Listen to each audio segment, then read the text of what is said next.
Lessons Learned from Japan.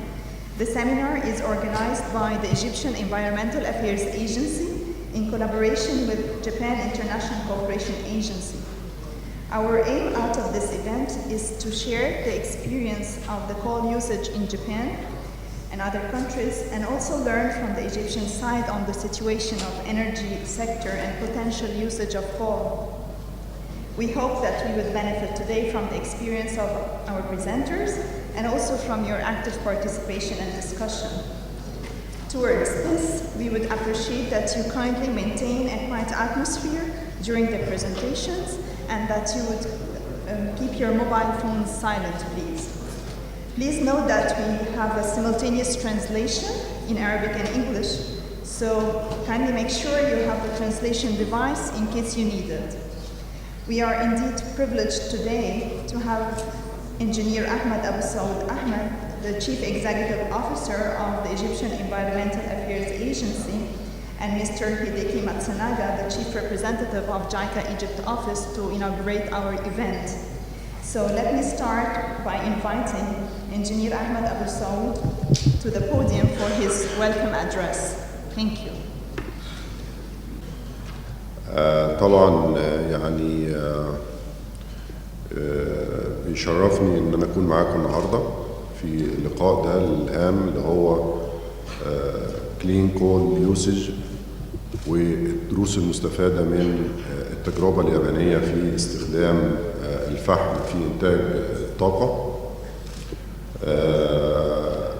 يسعدني في الاول ان انا ارحب بكل ممثلي جايكا والجانب الياباني وهيئة المعونة اليابانية جايكا على رعايتها لهذا ومساعدتنا وفي تنظيم هذا اللقاء. والندوة دي تعتبر من يعني خطوة مهمة جدا في الطريق اللي احنا بدأناه كالحكومة المصرية في تغيير مزيج الطاقة في مصر. احنا حضراتكم عارفين ان احنا بدأنا نواجه أزمة في نقص الطاقة، مصادر الطاقة التقليدية. احنا كنا بنعتمد على الوقود الأحفوري في إنتاج الطاقة سواء غاز أو بترول. كان عندنا طاقة الهيدرو أو الطاقة المائية اللي بتنتج من السد العالي كانت محدودة، وبعض جزء من طاقة الرياح.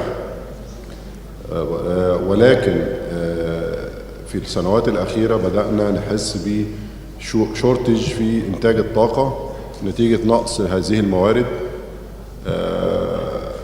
الحكومة الحالية بدأت تفكر في تغيير مزيج الطاقة في مصر والبحث عن بدائل للطاقة، وكان أحد البدائل هو استخدام الفحم في صناعة الأسمنت.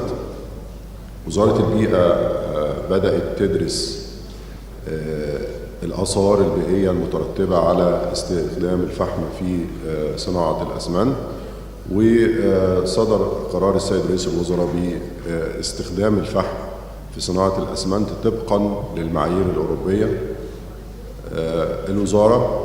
وزارة البيئة كلفت مع الوزارات المعنية أنها تضع المعايير والضوابط التي الكفيلة بتحقيق المعايير الأوروبية في استخدام الفحم كمزيج للطاقة. وفعلا احنا عملنا عدة لقاءات تشاورية مع كل الجهات المعنية، وسواء جهات حكومية أو غير حكومية أو مجتمع مدني، ووصلنا لنسخة شبه نهائية لهذه المعايير. يمكن الدكتورة شادية الشيشيني معانا، وهي عضو فاعل في اللجنة اللي كانت مشكلة علشان تضع هذه المعايير، هتعرض على حضراتكم النهاردة بعض أو ملخص لما وصلنا إليه في هذا المجال. احنا برضو كوزارة بيئة بنقول إن استخدام الفحم يمكن هو ده آخر أنواع الوقود اللي احنا ممكن نستخدمه، ولكن لأن احنا ما عندناش مصادر أخرى حتى الآن، فاحنا بنسمح بالفحم لحد ما نعدل مزيج الطاقة. يعني هيبقى فترة انتقالية لحد ما نبدأ ننشط الطاقات الأخرى المتجددة زي طاقة الرياح وزي الطاقة الشمسية. ويمكن برضو المجهودات اللي بتقوم بيها وزارة الكهرباء لتشجيع الطاقات المتجددة، وكان آخرها صدور قرار السيد رئيس الوزراء بتطبيق التعريفة المميزة أو التعريفة المغذية لطاقة الرياح والطاقة الشمسية. ده بيدي أمل إن هذه الطاقات هتبدأ تنطلق تزيد مع الفترة القادمة. وفعلا المؤشرات الأولية بتقول إن في أكتر من حوالي 39 طلب اتقدموا لوزارة الكهرباء لإنشاء محطات لإنتاج الكهرباء من الرياح ومن الطاقة الشمسية. ده اتجاه احنا برضو في وزارة البيئة بنعمل استراتيجية لاستخدام طاقة البايوماس أو طاقة الكتلة الحيوية، وهي اللي هي تنتج من المخلفات الزراعية، من حمقى الصرف الصحي، من المخلفات البلدية، بحيث ان احنا نعظم. برضو في عندنا اتجاه السيد الوزير البيئة مع السيد وزير الكهرباء بيدرسوا دلوقتي ان هم يعملوا برضو تعريفة مميزة لإنتاج الكهرباء من طاقة الكتلة الحية. عندنا مشروع أعتقد من المشروعات الرائدة جدا في اللي هو المشروعات الصغيرة بقى على مستوى سمول سكيل، إنتاج البايوجاز من الكتلة الحية من الروث بتاع الحيوانات. والمشروع ده احنا بننفذه بتكنولوجيا مع الهند. المشروع ده نجح جدا في بعض قرى محافظة أسيوط والفيوم، بقى في طلب كبير عليه جدا، وبدأت المحافظات الأخرى بتطلب إنشاء وحدات صغيرة لإنتاج البايوجاز. الوحدات دي مش مكلفة، ولكن بتضمن استمرارية إنتاج الكهرباء، إنتاج البايوجاز اللي ممكن يغذي المنازل.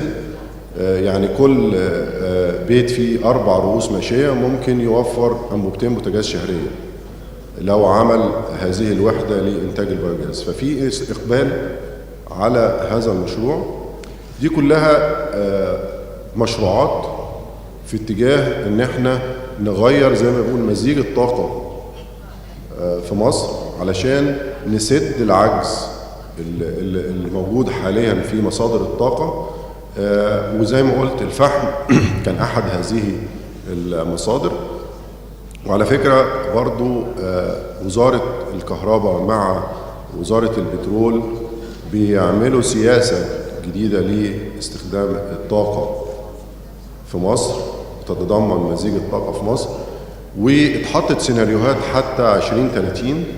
أعتقد كان الفحم فيها لا تزيد نسبته عن من 3 ل 5% في بعض السيناريوهات.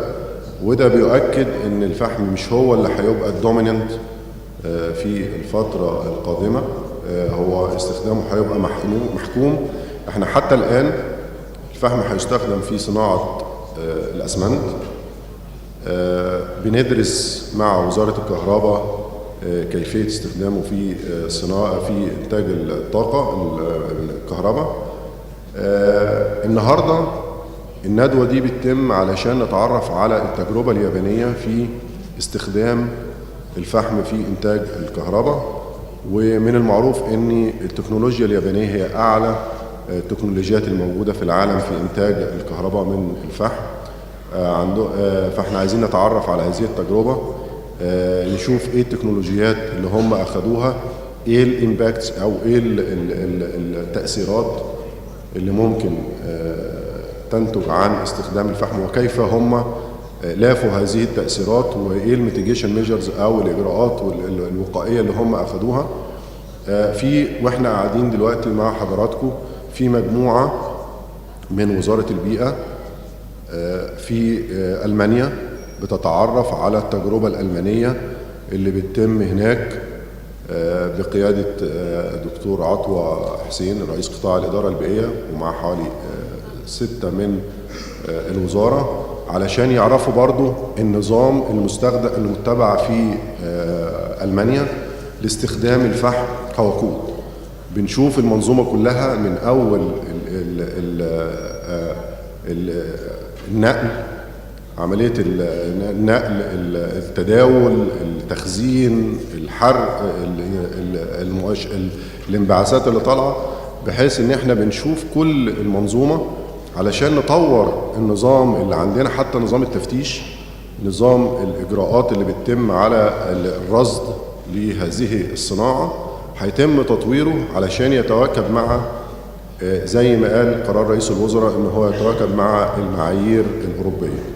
فاحنا ماشيين في عدة مجالات علشان نتأكد ان استخدام الفحم لن يؤثر تأثيرا ضارا على البيئة او على الصحة العامة. النهاردة هو زي ما قلت هو ده احد المحاور اللي احنا بنتواصل بيها مع الخبرة اليابانية. وانا بشكر الحقيقة هيئة المعونة اليابانية جايكا على مساعدتنا لتنظيم هذا اللقاء. بشكر الخبراء اليابانيين اللي جم من اليابان عشان يعرضوا علينا تجربتهم، وأتمنى أن حضراتكم يعني تستفيدوا أو نستفيد معا من هذه التجربة، نتناقش ونتحاور حول إيجابيات وسلبياتها، علشان لما نطبق الكلام ده في مصر نطبقه على أحدث السبل العلمية.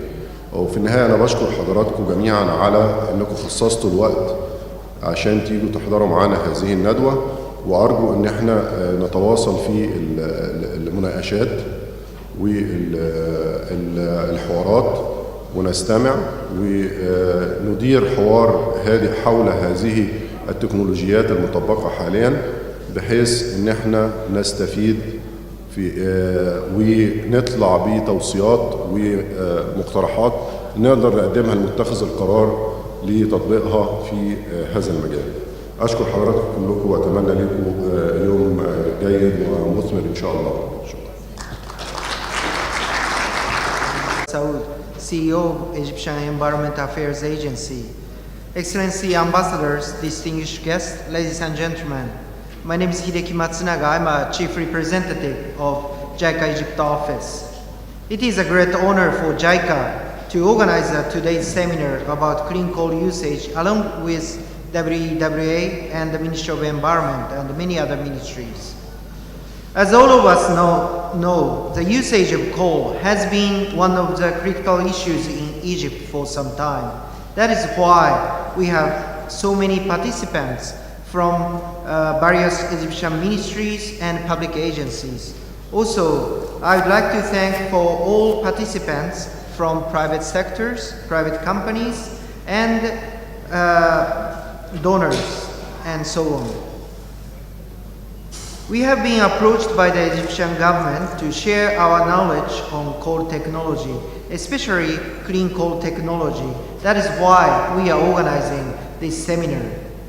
Japan has been utilizing coal more than 100 years, and during the course of that time, we faced with some problems of environmental pollution and so on, but at the same time, it's a history of overcoming such challenges.